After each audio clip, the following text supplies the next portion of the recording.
நம்மளோட மனமை வசப்படுத்துறதுக்கு 4 வழிகள் தான். முதல்ல உங்களுக்கான மீ டைம். 24 மணி நேரம் இருக்குது. எல்லாருமே என்ன பண்ணுறோன்னா, பெண்களாக இருந்தால் எனக்கு குழந்தைங்களுக்காக சமைக்கணும், என் கணவருக்காக சமைக்கணும்னு ஓடிட்டுருக்கோம். ஆண்களாக இருந்தால் என் குடும்பத்துக்காகவே ஓடிட்டே இருக்காங்க. யாருமே அந்த 24 மணி நேரத்தை அவங்களுக்காக செலவிடுறதே கிடையாது. முதல்ல 24 மணி நேரத்தை அட்லீஸ்ட் அரை மணி நேரமாவது உங்களுக்காக நீங்கள் நேரம் செலவிட்டிங்கன்னா தான் உங்களுக்கு என்ன வேணுன்றதே உங்களுக்கு தெரியும். யாருமே அதை பண்ணுறதில்ல.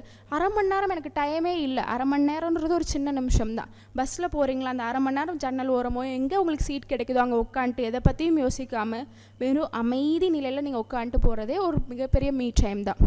அந்த மீ டைம் நம்மளுக்கு என்ன பண்ணுன்னா, அன்னைக்கான நாள் நான் கமாவாக போட்டு வச்சுருந்தேன் இல்லையா, அந்த கமாக்கு எனக்கு ஃபுல் ஸ்டாப் கொடுக்கும். அப்போ உங்களுக்கு ஒரு ஆன்சர் உங்களுக்கே கிடைக்கும்.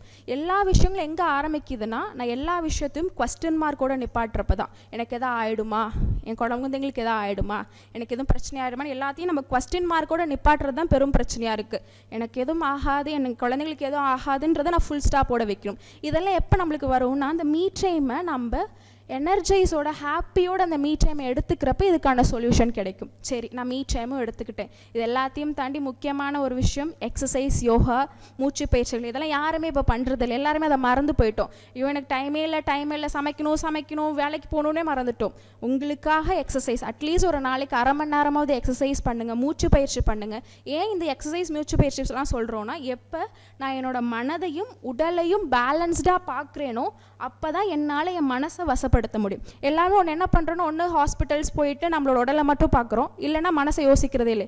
ரெண்டையும் பேலன்ஸ் பண்ணும். மனமும் வேணும், உடலும் வேணும். ரெண்டையும் பேலன்ஸ் பண்ணால் மட்டும்தான் என்னால் ஆரோக்கியமாக மனசை வசப்படுத்த முடியும். இல்லைனா என் மனசை மட்டுமே நான் நோக்கி போயிட்டுருப்பேன். ஐயோ என் உடம்பு ஏதோ ஆயிடுச்சுனே யோசிச்சுட்டு இருப்போம்.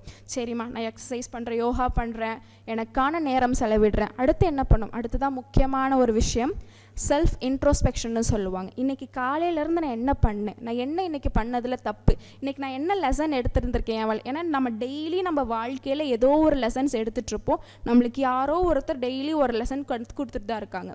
அது என்னன்றதை யோசிக்கணும். நான் எனக்கு என்ன இன்ட்ரோஸ்பெக்ட் பண்ணியிருக்கேன், இன்றைக்கி எனக்கு என்ன நாள் நடந்திருக்கு, இந்த நாளை நான் எப்படி வேறு மாதிரி நான் மாற்றிருந்துருக்கலாம். அப்படி நம்ம யோசிக்கிறப்ப தான் அடுத்த நாளுக்கான வாழ்க்கை எனக்கு நல்லபடியாக இருக்கும். இன்றைக்கான வாழ்க்கையை நான் எப்படி நான் நல்லபடியாக முடிச்சேனோ அப்போ தான் அடுத்த நாள் நம்ம இதை தப்பை பண்ண மாட்டோம். இன்றைக்கி கற்றுக்கிட்டதை அடுத்த நாளில் செலுத்துவோம். ஸோ தூங்க போகிறதுக்கு முன்னாடி செல்ஃப் இன்ட்ரோஸ்பெக்ஷன் ரொம்ப முக்கியம். அன்னைக்கான நாளில் இந்த 3 விஷயங்களை பண்ணும். எல்லாத்தையும் தாண்டி நன்றி உணர்வுன்றது ரொம்ப நல்ல விஷயம். நிறையா பேர் இப்போ மறக்கிற ஒன்று. ஏன்னா நன்றி மறப்பது நன்று, நன்றல்லது அன்றைய மறப்பது நன்று, நன்றல்லது அன்றைய மறப்பது நன்று செல்ஃப் இன்ட்ரோஸ்பெக்ஷனில் போயிடும். கடைசி அப்போ நன்றி சொல்லி தானே இந்த நாளை நம்ம கம்ப்ளீட் பண்ணணும். ஏன்னா நன்றின்றது மிகப்பெரிய விஷயங்கள் இப்போ யாரும் சொல்ல ஹெசிடேட் பண்ணுற விஷயங்களாக இருக்குது. சரி, நான் நன்றி யாருக்கு பண்ணும்? முதல்ல எல்லா விஷயங்களையும் கற்றுக் கொடுக்குற உங்களுக்கு, அதை எடுத்துகிட்டு போகிற உங்களுக்கு நன்றி பண்ணும். அண்ட் எல்லாத்தையும் அன்றைக்கி நீங்கள் ஏதோ ஒரு விஷயத்தை யார்ட்டையோ இருந்து கற்றுருந்துருப்பீங்க, அந்த லெசன்ஸ்க்கு நன்றி சொல்லுங்கள். அண்ட் அன்றைக்கி அந்த லெசனை உங்களுக்கு சொல்லி கொடுத்தாங்க இல்லையா, அவங்களுக்கு நன்றி சொல்லுங்கள். இந்த 3 விஷயத்தையும் நான் ப்ராசஸ் பண்ணிவிட்டு எல்லாத்தையும் தாண்டி இந்த யூனிவர்ஸ்க்கு நாம் நன்றி சொல்லணும். அதை யாருமே பண்ணுறதில்லை. ஏன்னா எல்லாருக்கும் அந்த கேள்வி இருக்கும், நான் எதுக்கு இந்த பிரபஞ்சத்துக்கு நன்றி சொல்லணும் அப்படின்றது. ஏன்னா நான் இந்த உலகத்தில் தரிக்கிறதுக்காக இந்த பிரபஞ்சம் சாக்ரிஃபைஸ் பண்ணியிருக்கு. நான் ஒருத்திக்காக தான் இந்த உலகம் செடிகளை உருவாக்குனுச்சு. அந்த செடிகளுக்கு பாலினேஷன் பண்ணுறதுக்கு பறவைகள், விலங்குகள் வந்துச்சு. அந்த விலங்குகளுக்கு உணவாகிறது தான் எல்லாமே. இப்படி ஒரு விஷயத்துக்காக இந்த யூனிவர்ஸ் நம்ம ஃபுல்லாக இயக்கிட்டு இருக்கு. ஏன்னா சூரிய ஒளி, காற்று, ஆக்சிஜன், இந்த விஷயங்கள் எல்லாமே நமக்கு ஃப்ரீயாக கிடைக்கிது. இப்போ யாருமே தண்ணி காசு கொடுத்து வாங்கினாலும் அந்த தண்ணி நமக்கு ஃப்ரீயாக தான் இருக்குது. இப்போ காவேரி ஆற்றுலேருந்து தண்ணி வருது, அது ஃப்ரீ தான். ஆக்சிஜன் எல்லாமே உடலில் ஆக்சிஜன் நிறைய காற்று இதாக இருக்குது. அந்த ஆக்சிஜன் நம்மளுக்கு ஃப்ரீயாக கிடைக்குதான்னு கேட்டால் ஃப்ரீயாக தான் கிடைக்குது. சூரிய வெளிச்சம் நம்மளுக்கு ஃப்ரீயாக கிடைக்குது. ஏன்னா சூரிய ஒளி நம்ம உடலுக்கு ரொம்ப ரொம்ப தேவையான விஷயம். இந்த 3மே நமக்கு ஃப்ரீயாக தான் கிடைக்குது. பட் இது யாருமே நம்ம நன்றி சொல்லவே மறந்துட்டோம். முதல்ல இந்த யூனிவர்ஸ்க்கு நன்றி சொல்லணும். அதை எடுத்துகிட்டு போகிற உங்களுக்கு நன்றி சொல்லணும். உயிரற்ற பொருளுக்குள்ளேயும் ஒரு உயிர் இருக்குன்னு சொல்லிட்டு அந்த உயிரற்ற பொருளுக்கும் நம்ம நன்றி சொல்கிறப்ப அந்த நாளை நம்ம கண்டிப்பாக நல்லபடியாக முடிப்போம். நம்மளுக்குள்ள ஒரு ஹாப்பினஸ் இருக்கும். ஏன்னா இங்கே வரப்போ நீங்கள் ஒரு சேரில் உட்காரணும்னு நினச்சி வந்திருப்பீங்க. பட் நம்ம அந்த சேரில் உட்காந்துருக்க மாட்டோம். அந்த சேரில் உங்களுக்கான பேர் இருந்தால் மட்டும்தான் உங்களால் அந்த சேரில் உட்கார முடியும். அப்போ நம்ம எல்லா விஷயத்துக்கும் நன்றி சொல்லணும்.